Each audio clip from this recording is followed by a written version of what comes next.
वाती का मांगू कछु थिर न रहाई।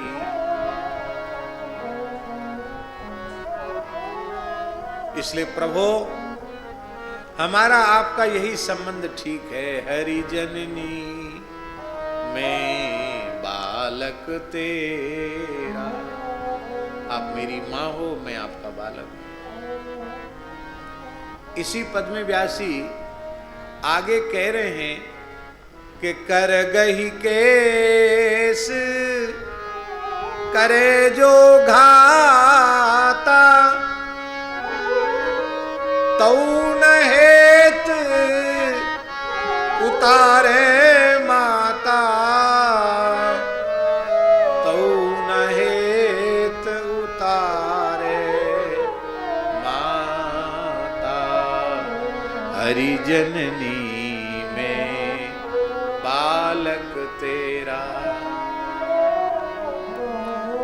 कोई दुष्ट पुत्र ऐसा हो जाए कि माता के केस पकड़ के और माता के सिर को काट डाले, कर गही केस करे जो घाता, मार दे माता को, तो भी माता का कलेजा पुत्र को शाप नहीं देता है, पुत्र के प्रति आशीर्वाद ही देता है। कुपुत्रो जायेत क्वचिदपि कुमाता न भवती। पुत्र कुपुत्र हो सकता है पर माता कुमाता नहीं हो सकती। भले ही कल्पना हो किसी की या झूठी बात हो, पर भाव की दृष्टि से बड़ी उत्तम है। कोई ऐसा ही नालायक दुष्ट प्रकृति का पुत्र था जिसने किसी स्त्री के चक्कर में, प्रेमिका के चक्कर में फंसकर अपने घर की सारी संपत्ति उसे दे दी। पिता जीवित थे नहीं, व्यसनों में पड़ गया और अब धनहीन होने से उस धन का लोभ जिस स्त्री में था, उसने उस व्यक्ति का तिरस्कार कर दिया। निस्वम त्यजन्ति गणिका, भागवत जी में लिखा है, धनहीन पुरुष का व्यभिचारिणी स्त्रियां त्याग कर देती। तो गया, बोले तुम हमको स्वीकार करो। तो उसने कहा, उसकी प्रेमिका ने कहा कि अपनी माँ का कलेजा लेके आओ। मांस खाती थी वो, तो तुम्हारी माँ के कलेजे का मांस खाऊंगी तो तुम्हारे ऊपर प्रसन्न हो सकती हूँ, दूसरा कोई साधन नहीं।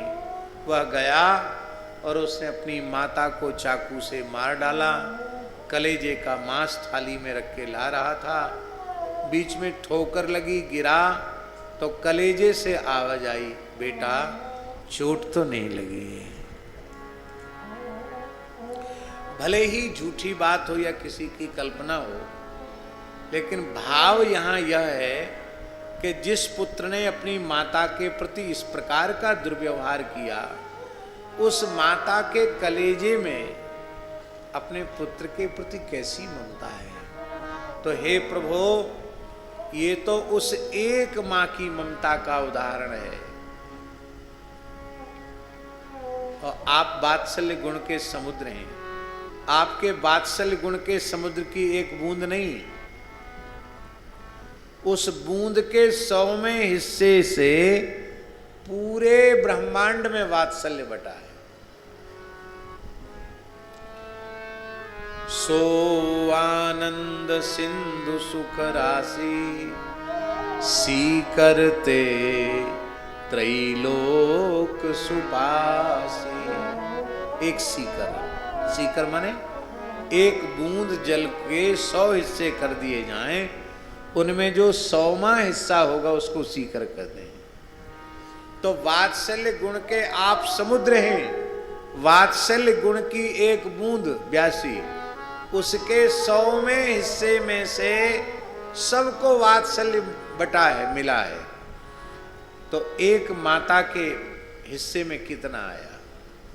और उस माता के मन में अपने पुत्र के प्रति इतनी ममता, इतनी करुणा, इतनी दया, इतना वात्सल्य होता है, फिर आप तो वात्सल्य गुण के समुद्र हैं, आपकी जीवों के प्रति कितनी ममता होनी चाहिए। जैसे ही भगवान को आचार्य ने वात्सल्य गुण सागर कहा, भगवान के नेत्र भर आए। बोले अब हम कुछ नहीं बोल सकते, अब केस तुम्हारा, वकालत कर रहे हैं ना संत सदगुरु, सिफारिश कर रहे हैं। बोले अब तुम्हारी बात मानने के लिए हम तैयार हैं, बोलो क्या करना है। बोले एनम रक्ष, इसकी रक्षा करो, ये आपकी शरण में आया है। एनम रक्ष जगन्नाथ, क्योंकि आप जगन्नाथ हैं। आप कह देते हम केवल पुण्यात्मा नाथ हैं, धर्मात्मा नाथ हैं, संत नाथ, भक्त नाथ हैं, तो इसको हम किनारे कर देते। आपका नाम तो प्रभु जगन्नाथ है। जब आप सारे जगत के नाथ हैं, तो क्या इसके नाथ आप नहीं हैं? इसके भी नाथ आप ही हैं।